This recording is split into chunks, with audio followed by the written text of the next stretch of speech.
Hallmark card when you care enough to send the very best.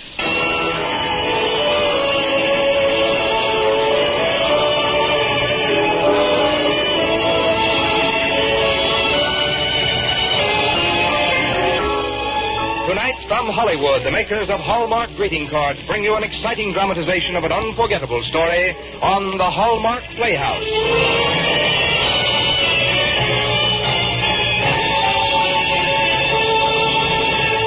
Tonight's story was chosen from the whole world of fiction by one of the world's most popular authors. Hallmark is proud to present the distinguished novelist, Mr. James Hilton.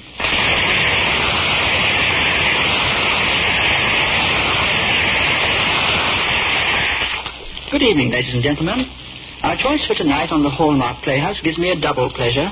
First of all, it's a great story. And second, I happen to know the author, A.J. Cronin. Born in Scotland, he achieved international fame with his first novel and has since fortified his reputation with a remarkable series of fine and popular novels.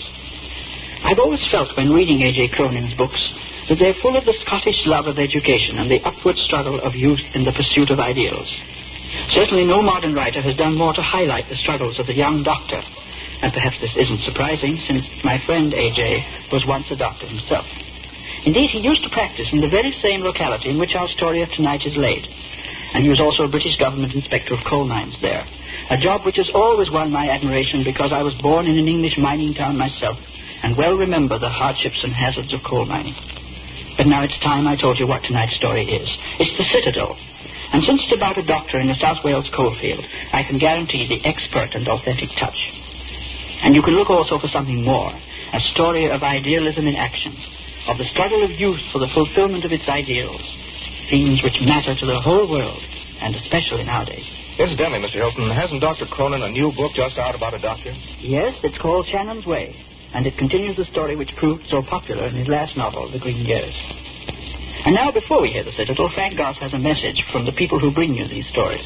There are Hallmark cards for every memorable occasion on your calendar, for birthdays, anniversaries, holidays. Yes, for every occasion that calls for remembrance, there is a Hallmark card that says just what you want to say, the way you want to say it. And that identifying name on the back, Hallmark. Well, that says you cared enough to send the very best. And now, the Citadel on the Hallmark Playhouse.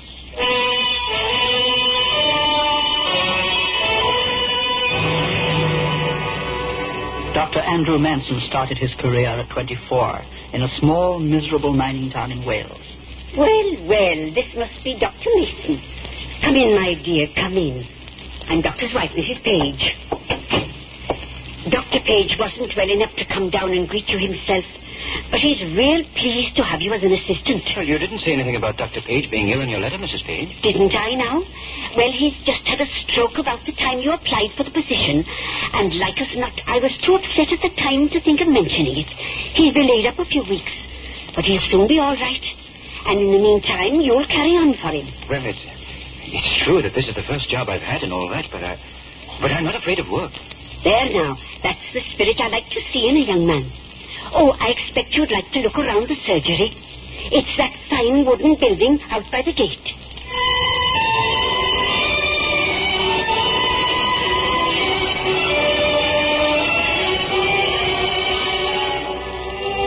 Manson walked slowly out to the gate. He found a ramshackle wooden building standing at the entrance to the drive. He went in and stood looking helplessly at the almost bare shelves when the door opened. Dr. Manson? Yes? I saw a light in your window as I was passing and thought I'd like to look in and welcome you. I'm Dr. Denny, Dr. Lewis's assistant. How do you do? Look here, Manson. There are, one or two things about this place that I thought you ought to know. There's no hospital, no ambulance, no x-rays, no anything.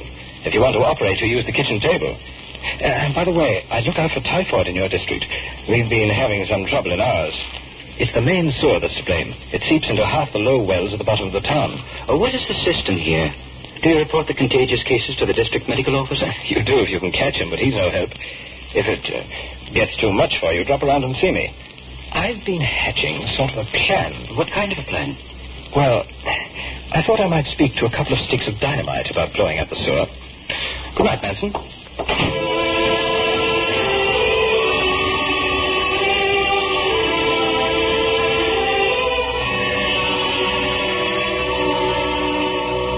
Dear Denny, I've written a dozen letters to the Ministry of Health. I have 10 cases of typhoid now, but I've had no answer at all. You never will get one. Well, if we don't do something, we'll have an epidemic that's completely out of control. Then, you're with me, Manson? I'm with you, Denny.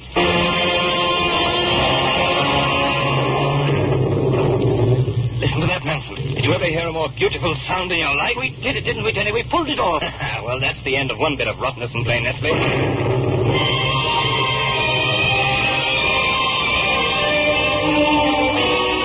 The health authorities were never able to discover what caused that sewer to explode. They had to take Denny's explanation for it.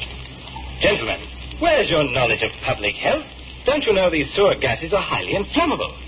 The construction of the new sewer was begun the next day, and the epidemic quickly cleared up, to the delight of those 2 assistant doctors. And so Andrew began his practice, and the months went by. And one spring afternoon, he met a girl, a Miss Christine Barlow, teacher at the Bank Street School. He invaded her classroom angrily, completely disrupting a history lesson. Miss Barlow, I want to speak to you. I'm Dr. Manson. Study your books for a few moments, class. Miss Barlow, I understand that you took it upon yourself to say that Idris Howell could return to school today when I expressly informed his mother that he was to be kept at home because he'd been exposed to the measles. That's quite correct, Dr. Manson. Mrs. Howell was at her wit's end. Most of the children here have had measles, and those that haven't are sure to get it sooner or later. This may come as quite a surprise to you, Miss Barlow, but it is quite possible for some children to become adults without having had the measles. I have him isolated. He's at a desk over in one corner, completely by himself. That may be your idea of isolation, but I'm afraid it isn't mine. Now, kindly send that boy home. I don't want to hear any more about it. Dr. Manson, I am the mistress of this class. You may be able to order people about in more exalted spheres, but here it is my word that counts. You're breaking the law. If you insist on keeping that child here, I'll have to report you. Then go ahead and report me, Dr. Manson. Perhaps you can arrange to have me arrested. I've no doubt that would give you immense satisfaction. There's nothing more, is there? Class, stand up and say, good afternoon, Dr. Manson. Thank you for coming.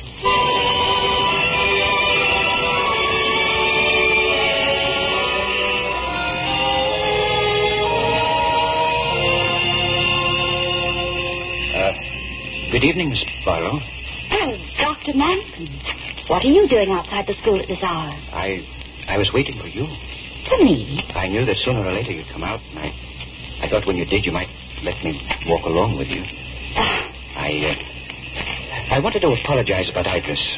After all, the letter of the law, I suppose, is not quite as important as the spirit of the law, and I think you were right to take just the stand you did. I hope you'll forgive me. No, there's nothing to forgive. We both lost our tempers. You're doing a good job. I heard a lot of talk about you. The people like you. Oh, I'm glad to hear that. But I'm afraid I must be leaving Blenheim soon. Leaving? Why? Well, I'm only supposed to be here until Dr. Page is able to practice again, you know. I've already started to look about in the neighboring towns. I have an appointment at Aberlour tomorrow. I hope you'll be able to find something close by. Thank you. So do I. I want to help the people in these mining towns if I can. Too many of them are dying too young. That's my own private citadel. To learn something more about saving lives than is known now. To take the knowledge that was given me and work with it and find something new to add to it before I pass it on to the next student. Well, I didn't mean to preach a sermon. We must be almost to your house. Oh, but it's past. Why didn't you tell me? I didn't notice. You see, I had my eyes on a citadel, and I was blinded by the light.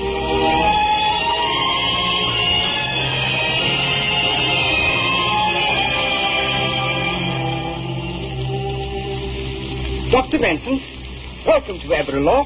I'm Mr. Owen, the Secretary to the Medical Society. Won't you sit down? Thank you.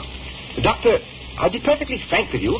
The Medical Society is unanimously disposed in your favor, except for one thing. They prefer a married man. You see, there's quite a large house. Well, as a matter of fact, Mr. Owen, there is a lady in Benethley. I've just been waiting for a suitable appointment such as this to get married. I have indeed. Good. That's settled then. We'd like to start the beginning of next week, Dr. Manson. And I'm sure the committee wishes you, and Mrs. Manson that's to be, every success in your new appointment.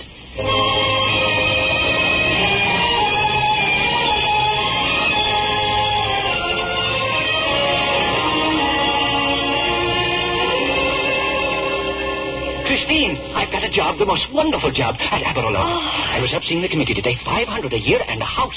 A house, Christine. Oh, darling, Christine, would you marry me? Oh, no, you couldn't, could you? You wouldn't. It isn't fair. It isn't enough of a war. After all, it would be a struggle. You couldn't possibly do it. Oh, darling, don't you think I might be allowed to answer for myself? Oh, it's the most beautiful little town. The most beautiful little town you ever saw, Christine. All open and clean with green fields and decent shops and roads and a park and a hospital.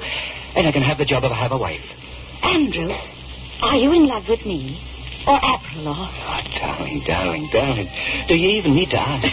Well, from your conversation, I couldn't really tell. Oh, it's been you and only you. From the day Idris Howell came down with the measles. Oh, and darling, it's been the same with me. From the moment you told me he would come down with the measles. That Idris Howell is a great boy, isn't it? I think I'll let him be the best man at the wedding. Oh, Christine, I love you. I love you.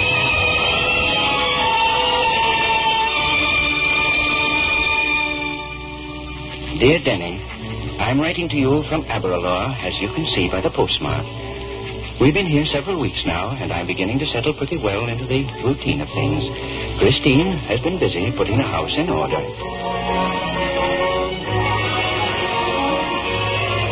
Dear Denny, we had a fine Christmas, and we hope you had the same. I've been doing some lab work on dust inhalation. It is my own theory that the dust is the cause of most of the lung trouble the miners are having. I've been experimenting most successfully with guinea pigs.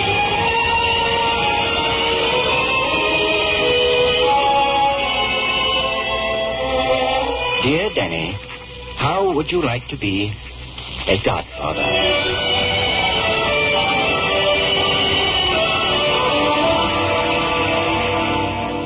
Here, Chris, I'll take that thermometer out now. Andrew, I wish you wouldn't take my temperature so often. I couldn't possibly feel better. No, Chris, we've got to keep calm. It's not as if we were, well, just ordinary people. After all, you're a doctor's wife, and I'm a doctor. Yes, darling. I've seen this happen hundreds of times before. It's a very ordinary proceeding. You're not going to get sentimental or slushy about it. It would be absolutely idiotic for a doctor to start mooning over those little things you're knitting. The only thing that interests me about them is whether they'll be warm enough. What color border are you knitting there? Blue, of course. Oh, I wonder if it will be a boy. If it were a boy, he could go to med school and be a doctor, and someday we could have a sign out front, Dr. Andrew Manson and Dr. Andrew Manson, Jr. Can you imagine that, Chris? Of course. But, of course, we won't get sentimental about it. Oh, of course not. No.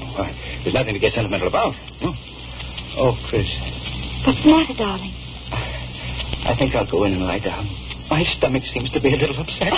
Oh, Andrew. It's the wrong time of day for that.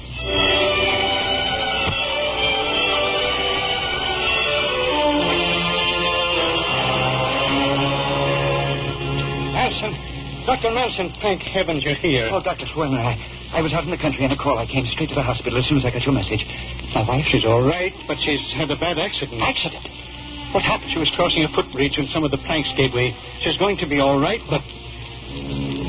Baby's gone. We did everything we could. I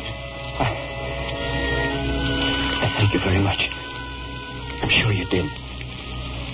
May I go in? Of course.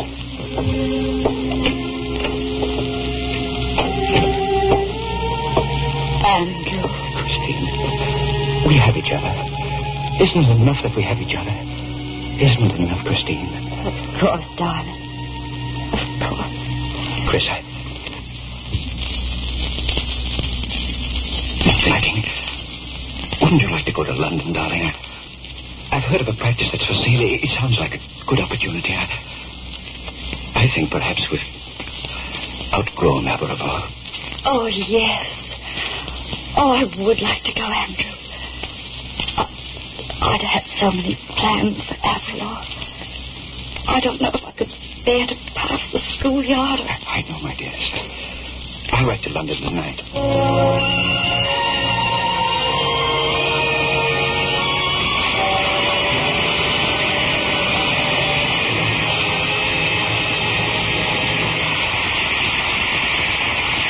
You are listening to The Citadel, an outstanding story selected for you by one of the world's most popular writers, James Hilton. Before we start the second act of tonight's play, I'd like to tell you about an Englishman who made a great name for himself by making and breaking dishes. His name was Josiah Wedgwood, and he was a maker of pottery and chinaware. Not a dish, not a cup, not a vase that was imperfect ever bore his name. For unless they met with his critical approval, he would dash them to pieces on his bench. You know what the name Wedgwood stands for today, because even before you turn the piece over to see the name, you can feel the perfection of the glass. You can see the beauty of the luster. You can recognize the exquisite design of a true Wedgwood. Quality always makes itself known, and you'll be quick to recognize it in Hallmark cards. For Hallmark cards seem to have an extra touch of warmth and friendliness, a delicate note of understanding, and a very special way of saying just what you want to say, the way you want to say it. You'll recognize that extra quality no matter what Hallmark card you choose for whatever occasion. A birthday, an anniversary, a card to express your sympathy, or your joyful good wishes. For the Hallmark folks aren't making just cards. They're making Hallmark cards. And those who receive Hallmark cards appreciate that extra quality because it gives them extra pleasure. So it's no wonder so many people have got into the habit of looking on the back of every truly fine card they receive, just as you do when you select them, to see the name Hallmark, the name that tells your friends you cared enough to send the very best. Now, James Hilton continues with the second act of the story he has chosen for tonight, The Citadel.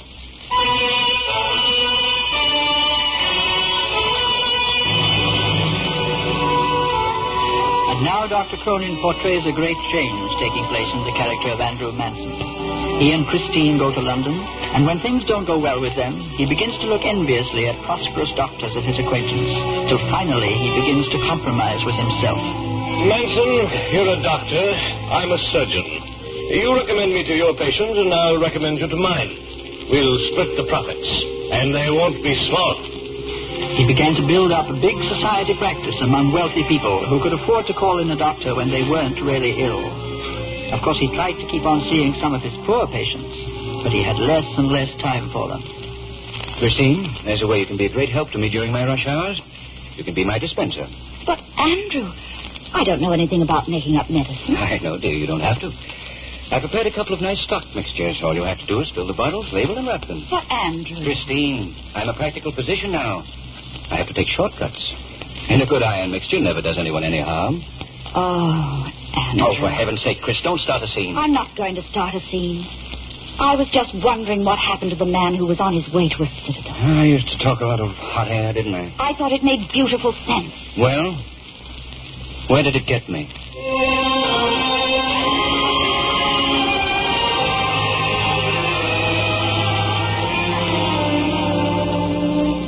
From that day, Andrew and Christine drifted further apart. Andrew shared more and more of his patients with Dr. Ivory, most of them wealthy ones, and not too sick. But one night, a more serious case developed. He's going to be all right, isn't he, Dr. Manson? My husband's going to be all right. Of course he is, Mrs. Fiddler. My associate, Dr. Ivory, is a very competent surgeon. Now you sit down here and relax. I have to go into the operating room. Knife? Knife, Doctor. I'm going to puncture the cyst, Manson. Puncture it. Clamp, please. Ivory. Clamp, Doctor. Swab, please. I'm afraid he seems to be going, Doctor.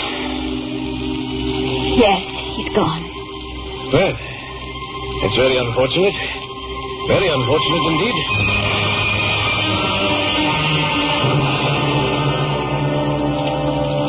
Oh, Christine, I think I'm through with medicine.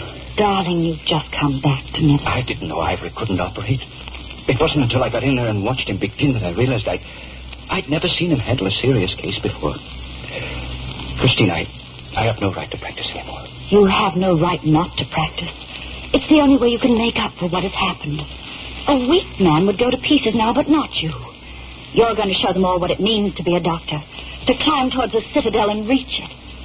Yesterday is behind you, but tomorrow is still waiting for your hands to take it and mold it and use it wisely. Christine, I love you so very much. I haven't told you that in a long time, but I do love you so very much. I know, darling. I know. Oh, I almost forgot. Mary Carter's father was here from Aberlour today. Tom Carter, the dentist? Yes.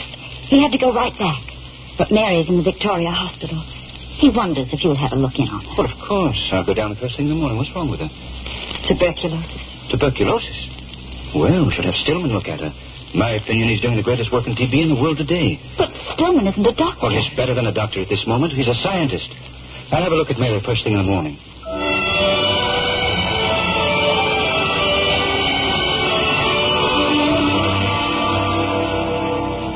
Mary, do you trust me? Of course I do, Dr. Manson. Your father asked that I look after you. Well, Mary, I find that I can't agree with the treatment here, and I want to take you someplace else. Will you do what I tell you? Yes? All right. Now, there's no need to hurt anybody's feelings. You must just say that you want to leave on the 15th and discharge yourself. With your type of case, it's quite permissible. Then on Wednesday, I'll take you out myself. I'll have a nurse in the car. You'll find you'll be very easily transported. Will you do that? Of course I will. Good girl.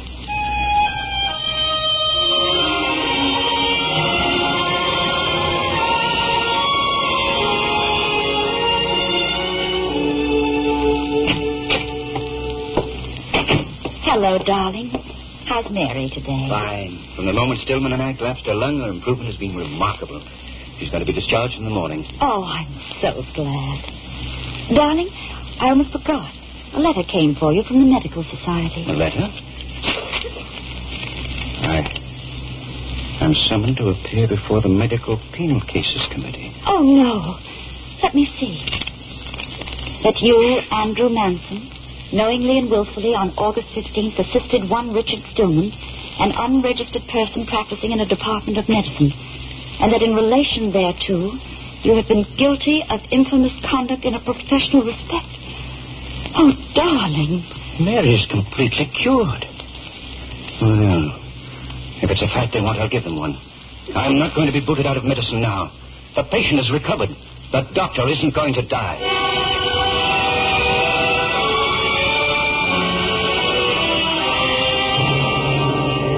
Mr. President, on behalf of Dr. Manson, we frankly admit that his action was completely misguided. But I suggest respectfully it was neither dishonorable nor malicious. I appeal not only to the justice, but to the mercy of the council. Just a moment. Mr. President, with your permission, sir, there are one or two questions that I should like to put to Dr. Manson. Will you kindly stand, Dr. Manson? Dr. Manson, you stated that you had no knowledge that your conduct was in any degree infamous. Yet you did know that Mr. Stillman was not qualified. Yes? I knew he was not a doctor. I see. Yet even that did not deter you. No, even that did not deter me. Gentlemen, I've listened to the pleading that's been going on in my behalf, and all the time I've been asking myself what harm I've done. I know I'm speaking more strongly than I should, but I can't help it. We've got to give our pioneers a chance. If we go on trying to make out that everything's wrong outside of the profession and everything is right within, it means the death of scientific progress. I know I've made bad mistakes in practice, and I regret them. But I made no mistake with Richard Stillman. All I ask you to do is to look at Mary Carter. She had apical phthisis when she went to Stillman. Now she's cured. If you want any justification of my infamous conduct, here it is in this room before you. Gentlemen, this is Mary Carter. I ask all strangers to withdraw while we consider our decision.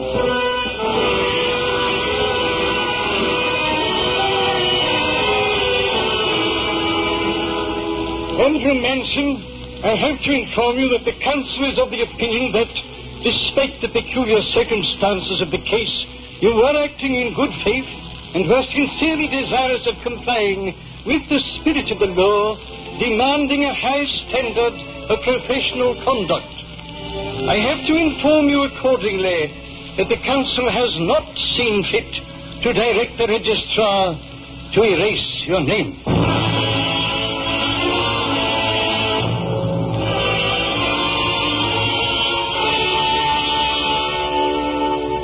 Oh, Andrew, my darling. I'm so proud of you. So proud of you. Come on, Mrs. Manson. We have things to do. Where are we going, Andrew? To a small town in the general direction of a citadel.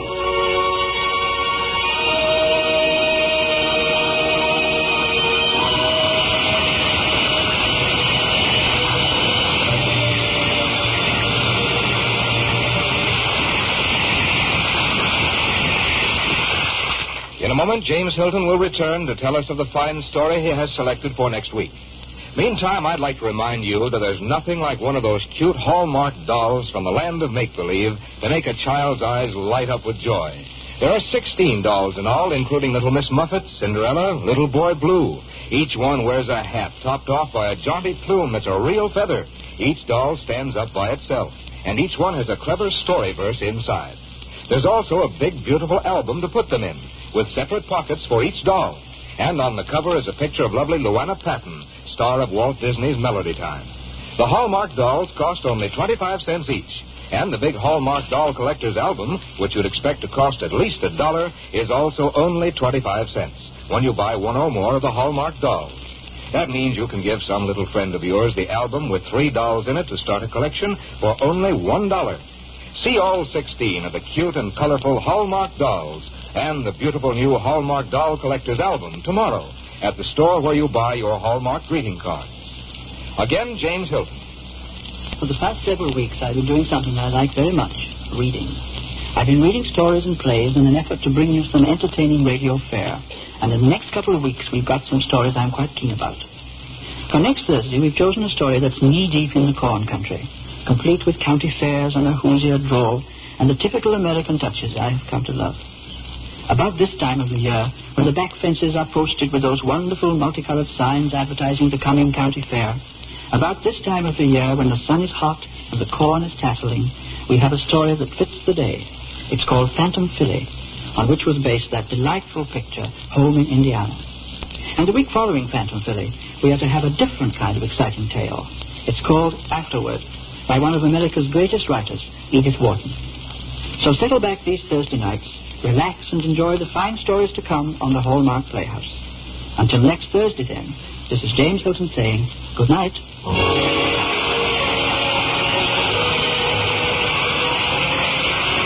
Tonight's story was adapted for radio by Gene Holloway. Our music was composed and conducted by Lynn Murray. Look for Hallmark cards that are sold only in stores that have been carefully selected to give you expert and friendly service. Remember, Hallmark cards when you care enough to send the very best. Now, this is Frank Goss saying goodnight to you all until next week at the same time when James Hilton returns to present the Phantom Filly. This program came to you from the Hallmark Playhouse. This is CBS, the Columbia Broadcasting System.